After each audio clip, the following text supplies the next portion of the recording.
kalamidad, ng tagumpay o kabiguan, ng ligaya o lungkot. Kaya marapat lamang na tanggapin si Jesus bilang tagapagligtas at Panginoon. At matapos yun ay panariwain ang katapatan at paglapit sa Kanya bawat araw o day by day. Ang day by day ay naglalayong umalalay sa pang-araw-araw na pamumuhay. Narito po si Kuya Ed Lapis sa mensaheng pinamagatang Connecting with God through prayer and fasting.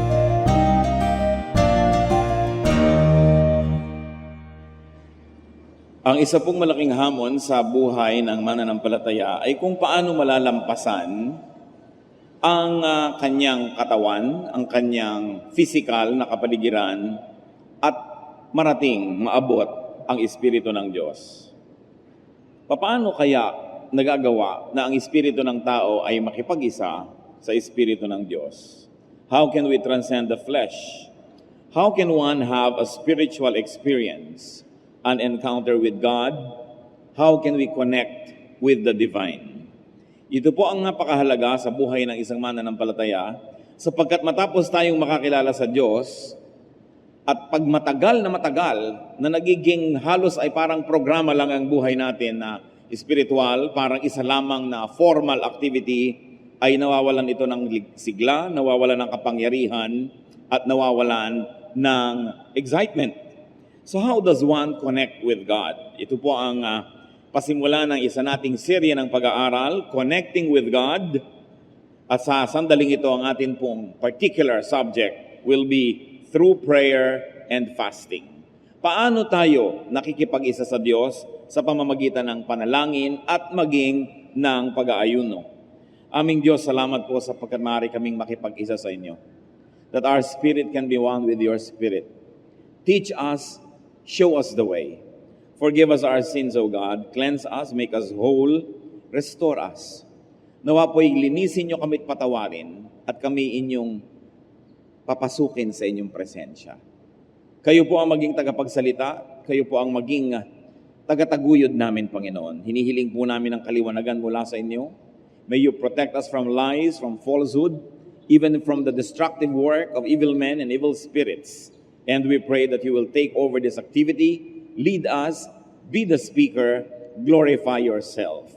In the name of Jesus our Lord, we pray. Amen. Connecting with God. At ito po'y 5 pag-aaral at ito ang pasimula. Connecting with God at isa dyan through prayer and fasting. Yun pong connection ay napakahalaga. Sa telepono lang, pag wala kayong connection, hindi kayo maaaring makipag-usap doon sa nasa kabilang telepono. Ang mga gamit sa bahay na dekuryente, kailangan yan ay isaksak sa kuryente para magkaroon ng connection sa power. Otherwise, it is useless without the power. At marami pong mga tao, parang appliances. Pwede maglaba, pwede magluto, pwedeng gumawa nito. Pero dahil hindi nakasaksak at nakakonekta sa kapangyarihan o sa lakas, sa power, sa energy, walang katuturan. Maging ang mga lugar po ay kailangan na lagyan ng mga tulay. Kaya kailangan may mga koneksyon. Kung may mga naghihiwalay sa kanila ng mga bangin o mga ilog. In fact, people to people, we need connection. That's why there is a very important work of go-betweens. Yung mga namamagitan, yung mga ambassador, yung mga kaibigan ng dalawang magkagalit, pag namagitan siya ay maaaring magkaroon ng connection ang dalawang ito at magkasundo. At lalong-lalo naman, kailangan po natin ng connection mula sa tao tungo sa Diyos o mula sa Diyos patungo sa tao. What are the contact points with God? At ito po yung 5 contact points sa pag-aaralan natin. Napakahalagang pag-aaral at 2 dito ang ating i-discuss ngayon. Unang-una dyan, prayer, panalangin. Ang panalangin po is a contact point with God. It's a place, it's a time, it's a space, it's a being or state of being wherein the human can be one with the divine. Prayer is a spiritual activity that actually should lead to a spiritual experience. Sapagkat ang panalangin ay isang gawaing espiritual, marapat lang na ang nananalangin ay magkaroon ng karanasang espiritual. Prayer must be contact with God. Katulad halimbawa ng pananalangin ng Panginoong Yesus sa Luke 3:21 to 22. And as he, referring to the Lord Jesus, was praying, what happened? Heaven was opened. And the Holy Spirit descended on him in bodily form like a dove.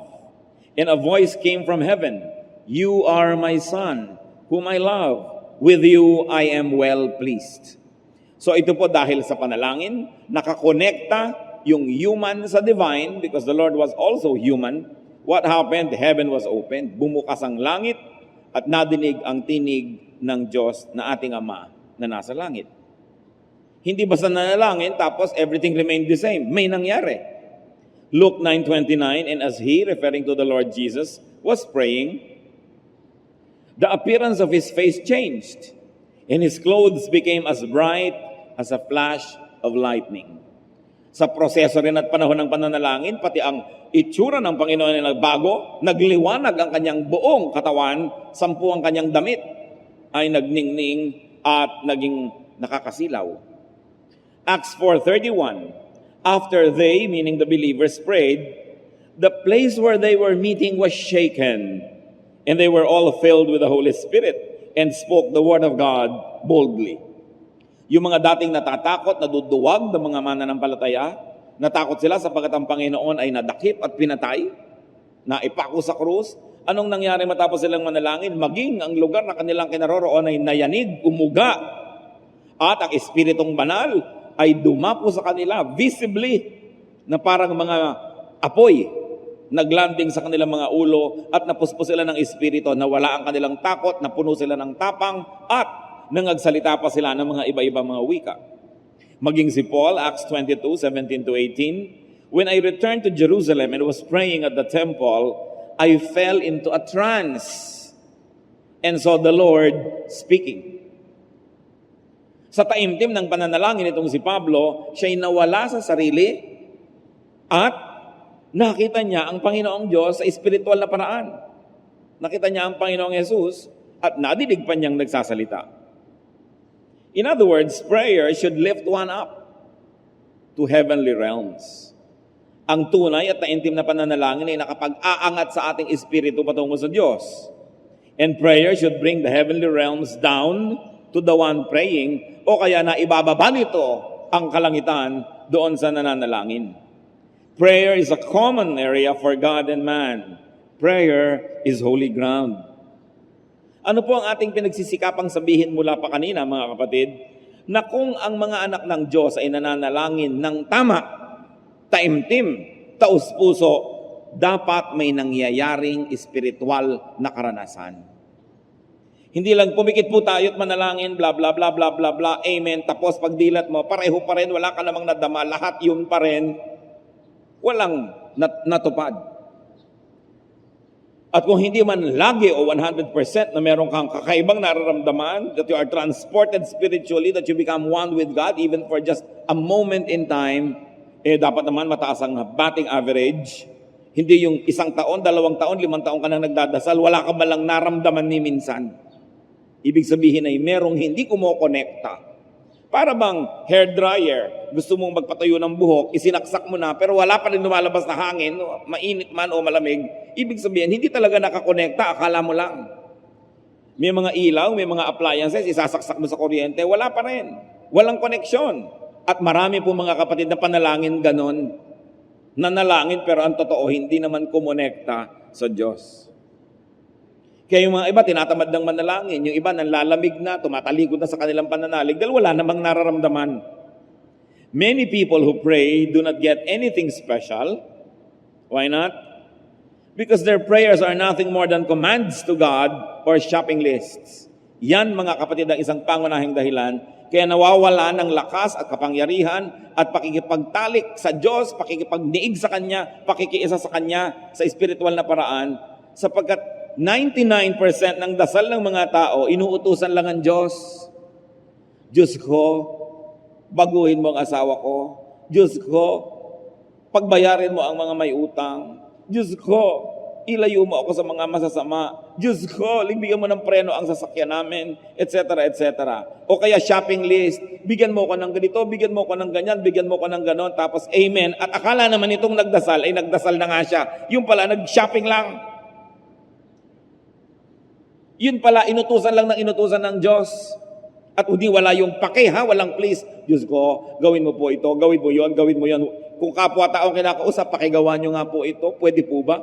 At kung minsan magtatanong ka pa, pwede ba kitang pakiusapan, pakisuyo naman. Pero sa Diyos, utos ng utos ang tao. Tapos nagtataka, walang naramdaman. Hindi naman talaga spiritual praying ang ginagawa.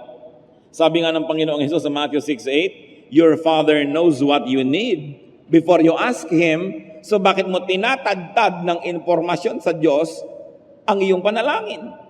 Diyos ko, ang kapatid ko po, ooperahan. Kung nakakasagot lang yung Diyos na madidinig mo yung tinig, sabi niya, alam ko. Walang-wala po kaming pera. Alam ko lalo. Sabi ng Diyos. Pupuntahan ko po siya ngayon. Alam ko na pupunta ka. Ano bang ginagawa mo? Ba't sinasabi mo sa akin ang alam ko? Kailangan po namin ng ganito. Wala po kaming ganon. Sabi, your Father knows what you need before you ask Him. So huwag mong sayangin ang pananalangin trying to inform God. At lalong-lalo naman kung maglilid ka ng prayer na may mga ibang tao, hindi nila alam yung ipagpe-pray mo. So, magpe-pray ka, manalangin po tayo. Diyos ko, ang tatay ko po may sakit. Nangangailangan po siya ng dugo. Sino ba ang kausap mo? Yung mga tao para malaman nila kung ano yung gusto mo ipag-pray o yung Diyos talaga? Kasi kung Diyos ang kausap mo, hindi mo na kailangan sabihin yun eh. Now, if you like to make the people know what you are praying for, sabihin mo na bago ka manalangin, ipapanalangin ko po ang tatay ko na may sakit, nangangailangan ng dugo eh. So magpe-pray ka na direct to God, amen na lang yung mga tao. Do not pray to inform God because God knows. Kung minsan man at tayong tao na limitado ang kaalaman, pagka pinagsasabihan tayo ng mga alam na natin, minsan naiinis na rin tayo. Alam ko, magagandun mo tuloy nagsasabi. Lalo naman ang Diyos na alam niya ang lahat. And the Lord, Jesus advised against lengthy prayers. Ang nagtataka ko kung minsan, bakit merong mga prayer na kailangang overnight? Kailangang vigil, kailangang kay haba-haba. Ang sa Panginoon ang nagsabi, Matthew 6:7, and when you pray, do not keep on babbling like pagans, for they think they will be heard because of their many words. Bihirang-bihira tuloy na tao ang gustong sumama sa prayer activity. Kasi talaga namang boring. Bihirang-bihirang tao ang sasama sa prayer meeting, prayer fellowship. It's not because prayer is not good, but because the way it is being handled, the way it is being managed, yung bang sobrang mental ang prayer. Pero kung bakit ang Panginoon ay nagsabing, huwag niyong habaan ang inyong mga dasal, alam na ng Diyos ang inyong kailangan, pero pag nagdasal, bakit sabi sa Bible, ang daming okasyon, ang tagal, magdamag. Ang tagal-tagal din, well, he probably let the Father lead his prayer into a spiritual experience. Kaya nararanasan niyang pumapawis halos ng dugo. Because when you let the Father set the course and content of your prayer, when you pray according to God's will and you pray God's way, it can lengthen and lengthen, it can become timeless, but it doesn't mean that you are wasting time. Ang mahirap ay yung humahaba dahil, oh Panginoon, Ama namin sa langit, kataas-taasan. Sabi niya ng Diyos, alam ko na. O ano bang gusto mo? Nambobola ka ba? At meron pa mga magdadasal na iiba yung tono pagka magdadasal na pati boses. Ang normal speaking voice ganito, pero pag magdadasal, oh Panginoon namin, bakit? Ba't kailangan mong artehan ang iyong dasal? Kaya kailangan po mga kapatid, sa panalangin, hayaan natin ang Espiritu ang manguna sa atin. In other words, Lord, meron sana akong gustong mga ipanalangin. At kahit paano ipapanalangin ko ng maiksi, pero bibigyan ko ng puwang ang Espiritu na turuan akong manalangin at na ang maipanalangin ko, yung gusto nyo, hindi yung nakalista sa akin na gusto ko. Because when we pray according to God's will, He hears us. So what is important in prayer is to pray according to God's will, not according to what you think you should pray for. At yan ang nawawala po sa ating prayer life, mga kapatid, yung role ng Holy Spirit. Romans 8:26-27. In the same way, the Spirit helps us in our weakness. So meron pala tayong weakness, may kahinaan, may kulang. Ano yon? We do not know what we ought to pray for. Sabi ng Biblia po, hindi natin alam kung anong dapat nating ipinagdarasal. So yung lahat ng alam natin na dapat ipagdasal, siguro hindi yun ang dapat ipagdasal. Kasi sabi ng Bible, hindi natin alam kung anong dapat ipinagdarasal. So hindi ka lang dapat aasa sa alam mo dahil baka mali yun. Bagamat hindi naman kasalanang ipagdasal yon, pero hindi naman pala yon ang gustong narinig ng langit na dasal. So, but the Spirit Himself intercedes for us with groans that words cannot express. So hindi natin kayang malaman kung anong dapat ipanalangin. Therefore, lahat ng sinasabi ng ating bibig at kayang ipahiwatig, kayang i-express ng salita ng tao, hindi yun. Kaya sabi, hindi kayang sabihin ng salita ang pinakamatataas na panalangin. And He who searches our hearts knows the mind of the Spirit, because the Spirit intercedes for the saints in accordance with God's will. So ano bang ibig sabihin? That the Holy Spirit prays for us, prays with us, and even leads us as to what to pray for. Kasi kung tayo lang, di talaga natin alam. Sasabihin nyo, hindi, alam na alam ko kung ano yung pagdarasal ko. Ang sagot, sa lalim man ng kaalaman ninyo, sinagot na ba yan? So alam nyo lang, yun ang akala nyo dapat nyo ipagdasal. Kaya pala hindi nasasagot ko minsan. Sabi, we don't know what to pray for. And because prayer is a spiritual activity, ang leader dapat yan, Holy Spirit. Hindi yung may blackboard. Ito po maipagdadasal natin, 1, 2, 3, 4, 5, 6, 7, 8, 9, 10. Sino may sabi niyan? Tao lang. Hindi siguro masama na tangkain dahil limitado ang alam natin. Hanggang doon lang, so we try. Pero dapat hindi lang yun ang pinagdarasal natin, yung nakalista, yung masyadong mental. Kundi matapos nating tangkain na manalangin sa ating paraan, dapat may puwang yung Holy Spirit, teach me, lead me how to pray. And this is prayer beyond words. This is the Spirit in us, led by the Spirit of God, talking to the Father in heaven. This is spiritual prayer. At kung susuriin po natin mga kapatid, ating mga sarili, gaano sa atin karami ang nananalangin ng ganito? In other words, na sa ating pananalangin, dumarating sa point na halos yung si Paul, he fell into a trance, nawala siya sa sarili, sapagkat yung espiritu niya ay dinala ng espiritu ng Diyos sa isang mas mataas na kalagayan, lampas sa isip. Ang atin hanggang isip lang, hanggang mental lang. You know that the mind is finite, so how it can have fellowship with the infinite God? We need to transcend even the mind. Takot na takot kasi tayo dun sa medyo nawawala sa sarili dahil baka napoposes at dapat naman talaga tayo mag-iingat yan. Diba? Pero kumisang sa sobrang ingat natin, pati espiritu ng Diyos, natatanggihan na natin at sobrang na lang tayong merong complete control over our faculties. Therefore, we are limited by such level and degree of awareness. Nawawala yung espiritualidad, yung mystery of our faith. So a prayer is a spiritual transport and experience. However, do not abuse it. Baka naman nga nangingisay-ngisay na kayo at kung ano-ano ng mga espiritu pumapasok sa inyo, sa akala pa natin, yun ay sa Diyos. But remember, if there is a fake, yung napoposes ka, nawawala ka sa sarili, fake yun eh. Ang fake ay laging may kinokopya ang original. Dahil alam nga namang may fake, wala namang original.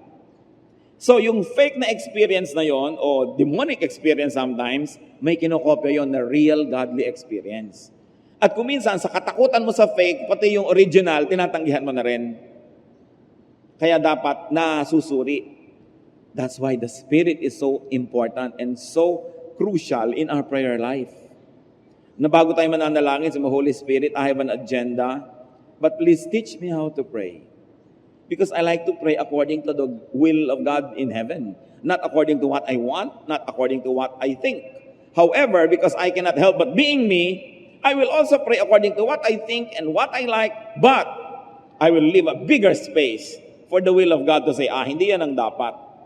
So matapos ko maipag-pray, kung ayaw nyo po Lord, di huwag, kasi limitado pang isip ko, ito lang kaya ko ipag-pray. Pero magbibigay tayo ng puwang sa Espiritu. Kasi marami po rin umabuso niyan, kaya itinutuwid yan ni Paul sa 1 Corinthians 14:14. Yung iba kasi kung ano-ano na pinagsasasabi, bumubula na ang bibig, tumitirik ang mata, sasabihin pa nila, kasi praying in the Spirit, iba na pala. Kaya ang sabi ni Paul sa 1 Corinthians 14:14, for if I pray in a tongue, my spirit prays, but my mind is unfruitful. So what should I do? I will pray with my spirit, but I will also pray with my mind. I will sing with my spirit, and I will also sing with my mind. Balance ang kailangan. Hindi extreme dito, hindi extreme sa kabila, kundi balance. So that is prayer. At kapatid mo ng panalangin, kapatid na kambal, fasting. What is the mystery and what is the power of fasting?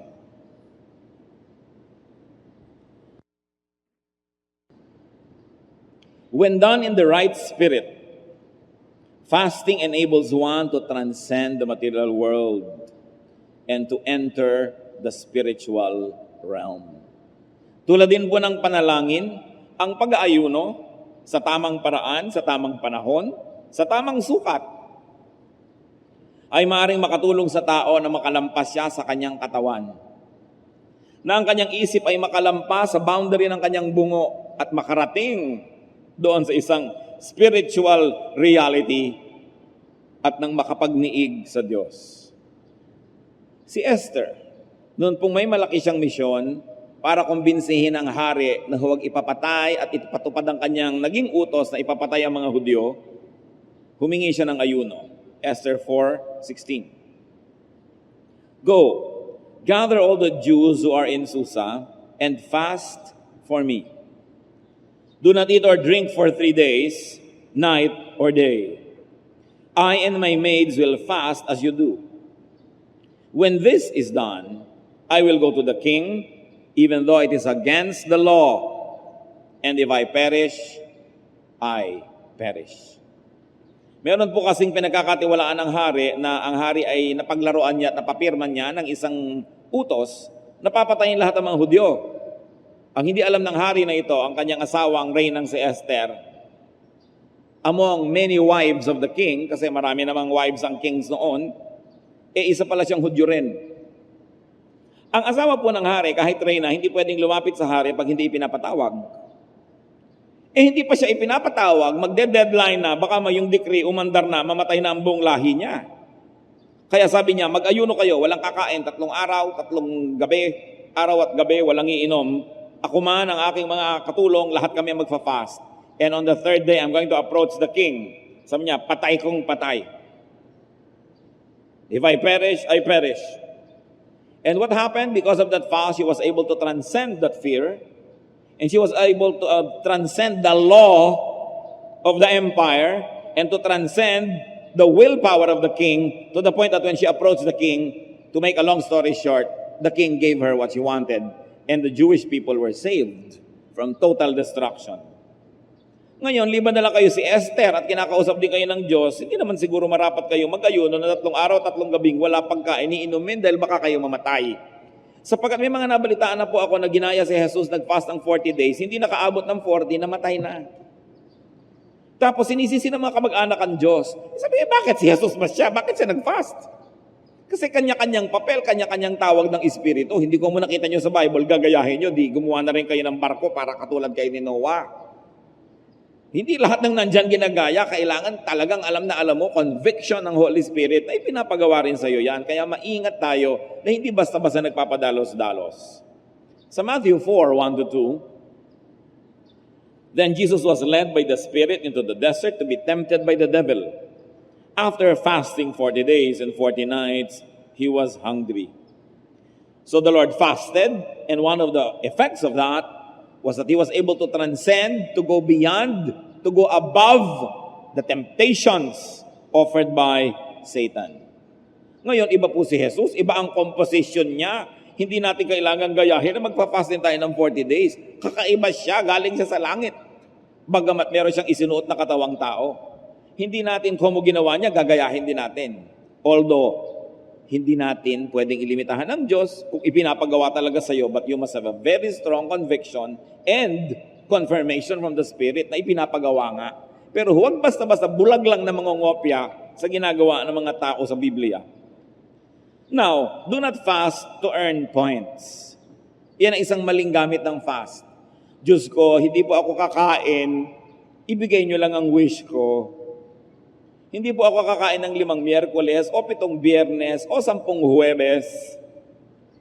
Matupad lang ang aking hinihiling. Hindi po natin kailangang gutumin natin ang sarili para makumbinsi ang Diyos na maging mabuti sa atin sapagkat dati na siyang mabuti at likas siyang mabuti. You don't have to convince God to be good because God is really good. At nakaka-insulto sa Diyos na hindi ka kakain para meron siyang ibigay. Para kung ikaw yung magulang, sinabi na yung anak mo ayaw kumain 3 days na, ba't ka hindi kumakain anak? Kasi po may hihingin ako sa inyo eh. May insulto ka naman dahil gusto mo naman siyang pakainin at kung kaya mong ibigay pa rin yung hinihingi, ibibigay mo pa rin. Eh kung tayo ng human parent, sabi ni Lord, you who are sinful, when your son asks for a fish, you don't give him a serpent. And when he asks for bread, you don't give him stone. How much more your Father in heaven will give you what you need? So hindi tayo kailangan mag-fast para lamang kumita ng mga points at masabi, oh Lord, may utang kayo sa akin, ilang beses na ako hindi kumain, kailangan ibigay nyo na hinihiling ko. Maling gamit ng fast. And also, do not use fasting as a bribe. And do not think that because you suffer, you now deserve a yes answer from God. But why do we fast? We fast to be light enough. Para gumaan-gaan ang ating espiritu at malampasan ito yung bigat ng katawan, yung bigat ng hinihingi ng katawan, yung layaw ng katawan, kailangang malampasan. There seems to be a point in body chemistry where certain ways to commune with the Spirit becomes easier when you have fasted. At hanggang ngayon, isang hiwaga po yan, kung saan nakakarating yung timpla ng katawan na tamang-tamang timpla na ang kaluluwa tuloy ay nagkakaroon ng mas madaling pakikipag-isa sa Diyos. Alam naman natin yan, that body chemistry really affects the soul, the personality. For instance, alcohol, sugar, and salt affect personality. And personality is the soul. Kaya talagang meron pong katuturan at merong epekto sa ating pagkatao kung ano ang pinagkakakain natin. Food and drink, the amount and balance of its presence or absence should have effects on the soul. Meron talaga. Kaya yung dating matinong tao, subukan nyo at pag nalasing, nagiging demonyo. Pag sasasampalin yung asawa, babasagin ang panga. At pagka hindi na uli laseng, siya naman yung hihilot-hilot, kawawa ka naman, honey. Ito namang si Binugbog, tuwang-tuwa at hinilot siya, nilimot ng binasag ang mukha niya. Sapagkat yung nagbago ang yung blood chemistry, nagbabago talaga ang yung pagkatao. Kaya yung mga taong mahinahon, subukan mong mga 1 oras ng gutom, parang mga halimaw na rin. Maiinit ang mga ulo, galit sa mundo. Gutom kasi. We are what we eat. And we also are what we do not eat. At kung hindi po totoo yun, bakit ang Biblia ay tad-tad ng mga katuruan tungkol sa hindi dapat kainin at dapat kainin? Kung hindi totoo na nagkakaroon ng epekto sa atin yan kung anong kinakain natin. Huwag po nating lilimutin na ang kauna-unahang utos ng Diyos, hindi you will have no other gods before me. Ang unang utos niya, do not eat that fruit. Ganong kahalaga yung kinakain at hindi kinakain na yun ang unang utos. Huwag mong kakainin yan. Mag-iiba ka pag kinain mo yan. Kinain naman. Kaya ayan, tingnan nyo sa paligid ninyo, ang mga anak ni Adan at Eva. Tayong lahat. Sinabi ng huwag kainin. Nakita nyo po yung kebubuti nating mga anak, oras na nagshabu, oras na nagdrugs, anong nangyayari? Naiiba ang chemistry, naiiba ang kaluluwa. May kinalaman, mahiwaga, pero meron. That's why the Old Testament and the New Testament are both full of verses on what to eat and what not to eat. Halimbawa, si Daniel na propeta at ang kanyang mga kasamahan nung binihag mula sa Juda at dinala sa Babylonia. At wari ay sila ay sinasanay ng hari na maging loyal to the king instead of to their own homeland kasi sila ay kinuha. So pinapakain sila ng pagkain ng hari. Masasarap, magaganda, kaibig-ibig ng mga pagkain. Subalit sila ay tumanggi. Daniel 1:11 to 16. Then Daniel said to the guard, "Please test your servants for 10 days. Give us nothing but vegetables to eat and water to drink." Kuminsan, ibig-ibig kong isipin, Ilocano kaya itong si Daniel? Sabi niya, give us nothing but vegetables to eat and water to drink. Then compare our appearance with that of the young men who eat the royal food. Pinapakain kasi sila, may diet talaga, mga steak, mga wine, yung pinakamasasarap. Katulad ng iba ring mga kabataan na kinihas sa ibang mga kaharian na binihag lahat ng Babylonia, yung mga anak-anak ng mga hari, inipon sa palasyo. Lahat pinapakain na masarap. Sabi nila Daniel, ipuwera nyo na po kami. Bulang lang na lang ang ipapakain nyo sa amin. At tubig, tama na yon. Wala ng soft drink, wala ng juice, wala ng wine. Tubig. At ikumpara nyo ang itsura namin doon sa ibang pakakainin ninyo, matapos ang 10 araw. 10 araw lang po, pagbigyan nyo kami, kung makita nyo kaming mahina, bueno, kakainin na namin ipinapakain ng hari. At the end of 10 days, they looked healthier and better nourished than any of the young men who ate the royal food. So the guard took away their choice food and the wine they were to drink and gave them vegetables instead. Nakita niyo po yung halaga ng diet sa kanila. They don't want to contaminate their spirit, so they did not want to contaminate their body with wrong food. Sa 1 Kings 19:3-8, ito naman ang epekto ng gutom. Kanina, iniwasan lang epekto ng kabusugan na wala sa lugar. Ito naman, gutom na wala sa lugar. Si Elijah, isa sa mga pinakadakilang lalaking naglakad sa balat ng lupa. Pinakamakapangyarihang mga himala ang ginawa ng Diyos sa pamamagitan niya. Tingnan niyo nangyari nung nalimutan niya ang kanyang katawan at nagpabaya. 1 Kings 19:3-8. Elijah was afraid and ran for his life. When he came to Beersheba in Judah, he left his servant there, while he himself went a day's journey into the desert. He came to a broom tree,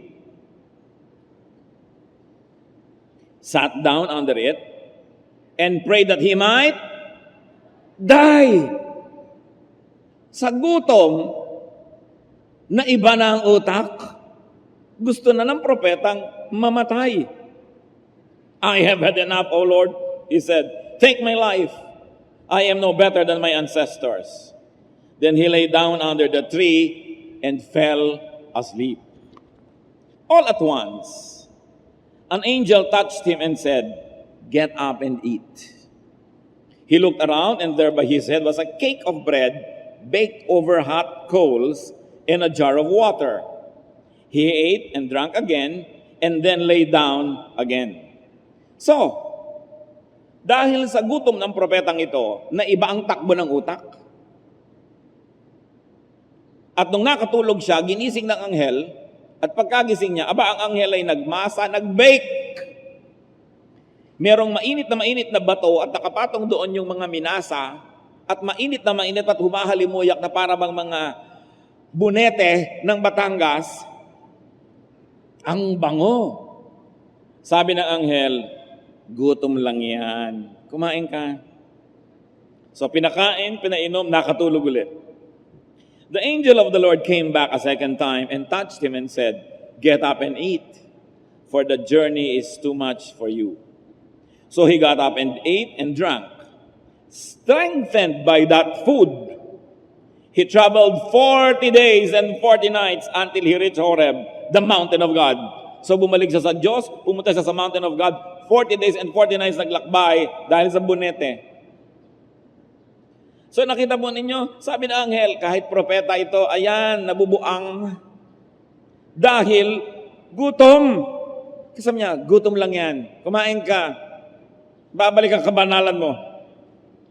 Kaya mga kapatid, sabihin niyo sa katabi niyo, huwag ka nagpapagutom. Di ba? Kasi pag gutom ka, honey, ang init ng ulo mo. So bakit ka nagpapagutom? Magbaon ka ng Skyflakes, magbaon ka ng Clem kung meron pa nun. At nang pag nagugutom ka, kumain ka kahit bukayo, kahit hakobina, kahit ano. Pero huwag kang magpagutom dahil naiiba ka. So mahalaga po, balanse ang katawan.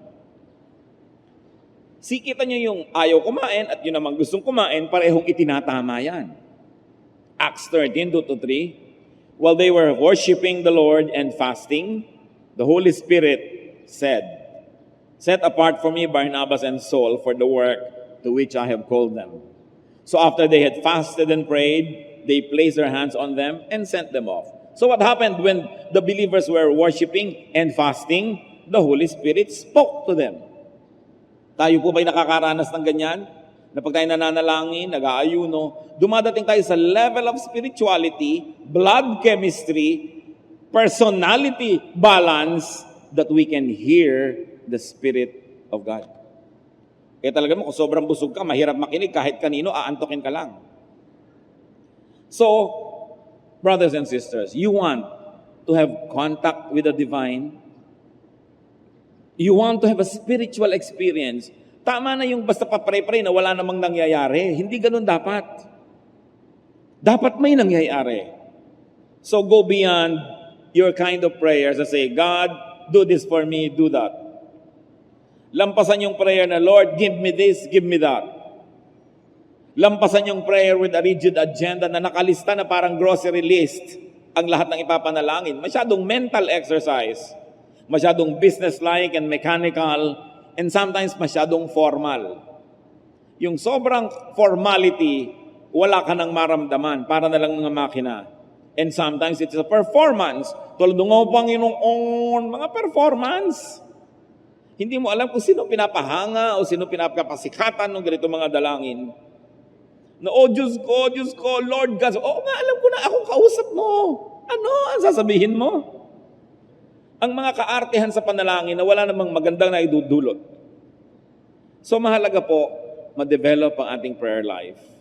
At sa tingin ko, sa aking abang tingin, ito ang isang pinakamalaking kulang sa buhay ng mga mananampalataya.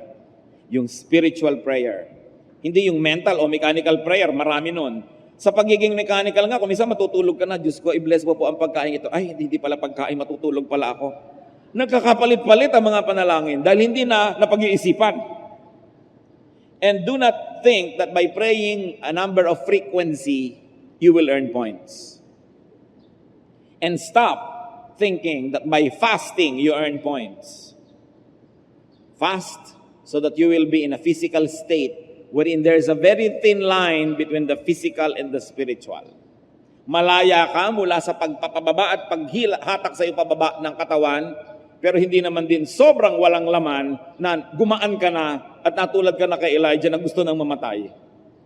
Kung paano po natin hahanapin yung balanse na yun, mga kapatid, I cannot tell you. It is mysterious. You have to seek God. It must be a personal journey. Kailangan tayo personal na lumapit sa Panginoon at paturo sa Espiritu. Walang manual tungkol sa ganyang mga bagay. Ang maaari lang nating magawa dito sa ating pong pagtitipon ay ipaalala na kailangan ganyan ang prayer. At kung hindi ganyan ang prayer, may malaking kulang. Pero kayo ang dapat maghanap niyan. Personal na usapan at pakikipag-usap sa Diyos. Mahalaga na makipagniig sa Panginoon. And prayer and fasting is one contact point. Heavenly Father, we thank you for reminding us. Ituwid niyo po ang aming mga kamalian. Maging sa pag-aaral na ito, Panginoon, kung meron kami mga conclusion na hindi tugma sa inyo pong gustong application, kausapin niyo po kami. It's really a spiritual experience. We like to experience you, O God. And we pray that the Holy Spirit will guide us in our prayer at malaman namin kung kailan dapat at kung paano kami mag-aayuno. That it will not only be a mechanical activity, meaningless activity, but something that really will bring lasting, beautiful, and powerful effects in our spiritual walk with you. Mangusap po kayo sa amin, Panginoon. We want to give you the last say. Speak to us privately. Mga kapatid, magbulay-bulay tayo sa ilang saglit ng katahimikan at hayaang kausapin pa tayo ng Diyos At bigyan tayo ng mga personal reminders and personal conviction as to the role of prayer and fasting in our personal walk with the Spirit of God. Be alone in prayer for a while.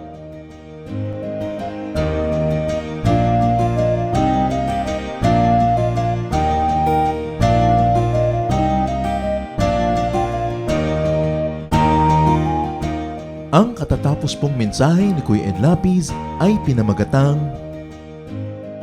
Connecting with God through prayer and fasting.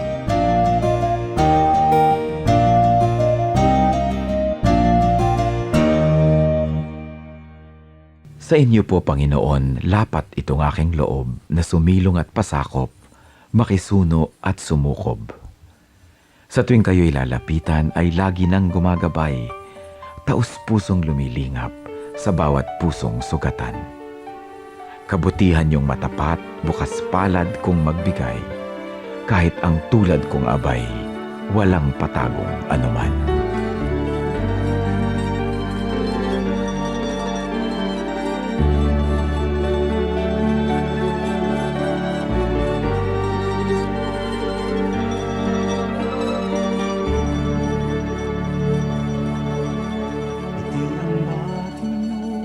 Sa pagsikat ng araw, maging sa karilagan ng takip silim,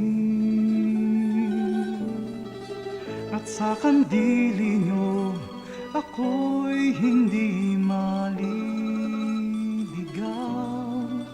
Datnan man ng unos sa lalim ng dilim. Kung sisikapin kong bilangin ang mga bituin, isa-isahin ko man bato sa buhangin, walang makahihigit sa lawak ng iyong pagtingin, sa kalinga niyo pagmamahal sa akin. Alleluia, Alleluia, Alleluia, Alleluia,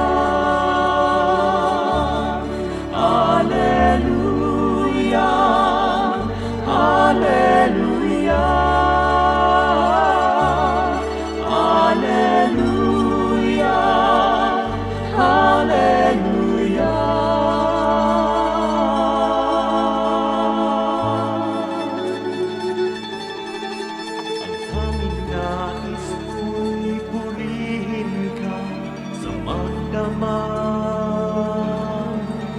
Makasama ka maging sa aking hatid. Ako'y nagagalak sa kaligtasan niyo at habang pagkapaglapit ko, ngiti ang iyong bati. Alleluia, Alleluia,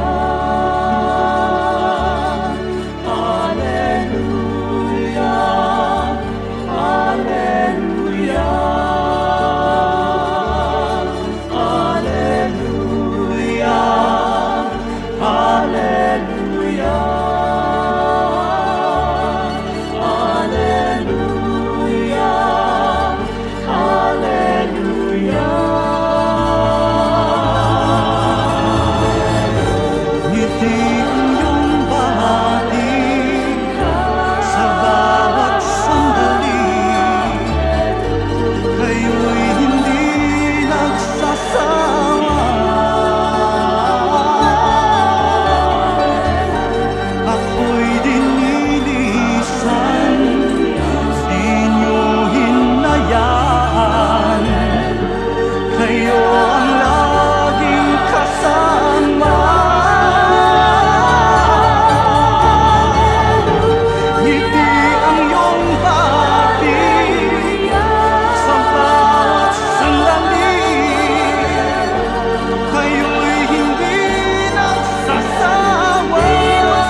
Maraming kasaysayan ang musika ng ating bayan at pawang lahat yon ay mga hiyas ng ating lahi.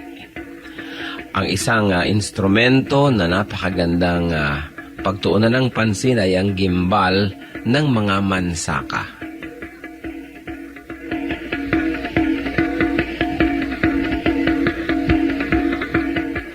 Ang gimbal ay isang magkabilaang tambol na matatagpuan sa hilaga at silangang bahagi ng Davao sa grupo ng mga mansaka. 28 sentimetro ang taas nito, humigit kumulang, at 21 sentimetro ang bilog, humigit kumulang. Yari ang gimbal sa isang katawan ng punong kahoy at ang magkabilang dulo ay tinapala ng pinatuyong balat ng usa. Ito ay hinahampas ng isang manipis na patpat habang isang kamay ay tumatapik-tapik sa kabilang tambol sa kabilang dulo ng instrumento. Ang gimbal ay maaring tugtugin mag-isa o ng mga may kasamang ibang instrumento kung ito ay ginagamit sa ritual. 1 hanggang 2 tao ang maaring tumugtog sa magkabilang dulo ng gimbal.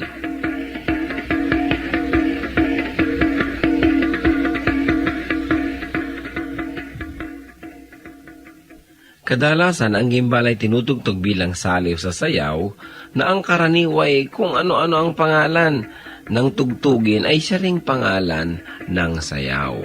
Kung ano ang tawag sa instrumentong ginagamit ay nagiging tawag din sa sayaw mismo. Kung minsan ang gimbal naman ay tinutugtog sa paglalarawan ng kalikasan, halimbawa ang mabilis na pag-agos ng tubig sa batis.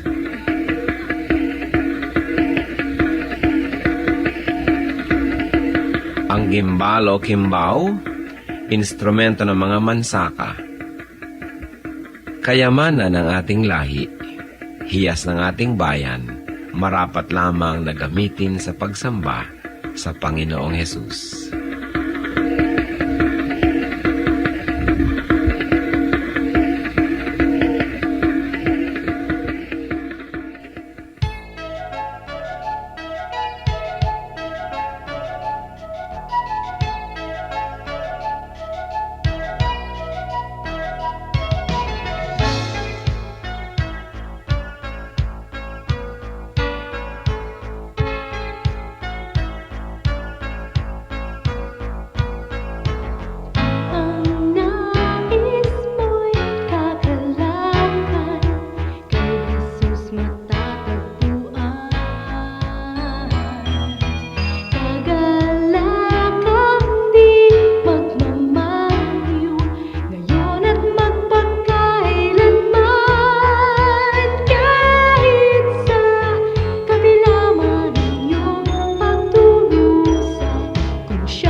pag-ibig mo o kailanin, sukat man lumayo'y mahal pa rin. Liparin ko man ang dulo ng langit, sa piling mo pa rin magbabalik.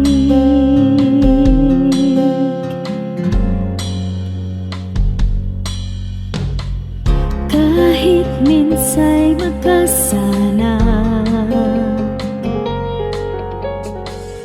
bakit tinuturing pa rin danan?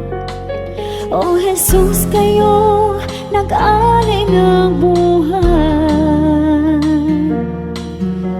katwiran niyong aking tinataklan.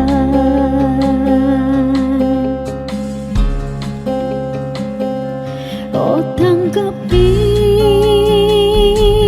papuri ay tingkin, nagsasabing ikaw aking hari, Diyos na banal,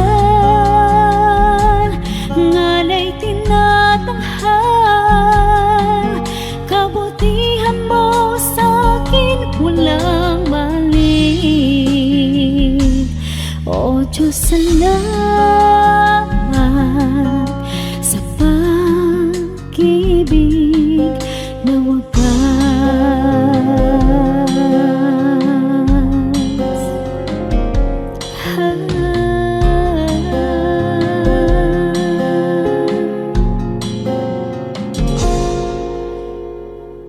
Lagi naman itong isip, ngalan ko sa palad mo inukit, walang sino mang maaring magwala. Kaligtasang ikaw ang nagpikat,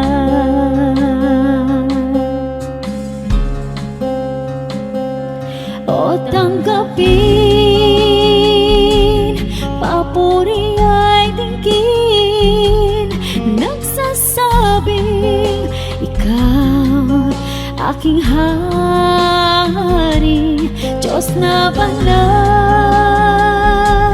ngalay tinatanghal, kabutihan mo sa'kin walang mali.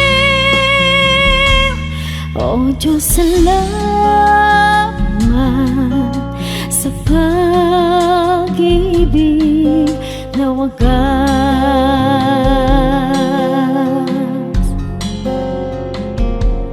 O tanggapin, papuri ay tingkin, nagsasabing ikaw aking hari, Diyos na banal, ngalay tinatanghal, kabutihan mo sa'kin walang mali. O Diyos, salamat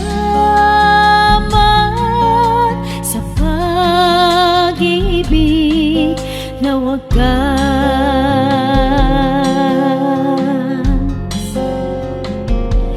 O Diyos, salamat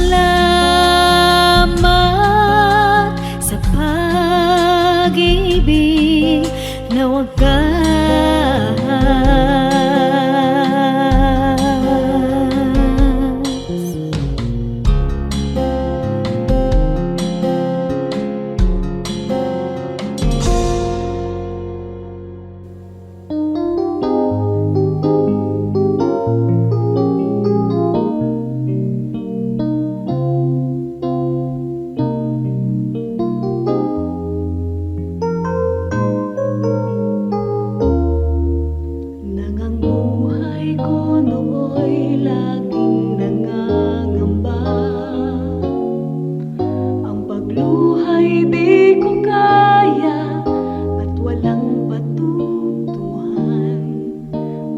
Jesus, nang ikaw nga ang makilala ko, ang lahat iyong pinagtatag, ang lahat inayos mo. Kapayapaan na nagmumula sa'yo, naranasan ko dito sa buhay ko. Kapayapaan noon pa may hinihintay, aking Panginoon sa aking buhay.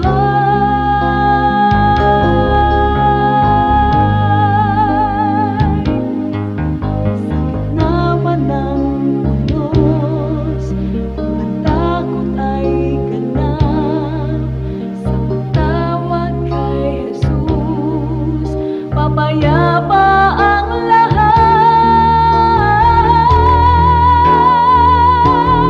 Kapayapaan na nagmumula sa'yo, naranasan ko dito sa buhay ko. Kapayapaan na aking hinihintay, aking Panginoon sa aking buhay.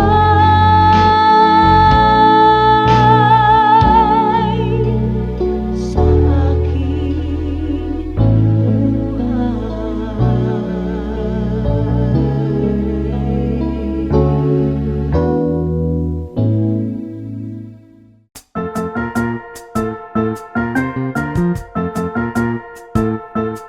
Oras na po para pansamantalang magpaalam ang programang Day by Day. Tayo po'y magsama-sama tuwing ika-6 hanggang ika-7 ng umaga, araw-araw. Magandang umaga po at mabuhay ang Panginoong Hesus!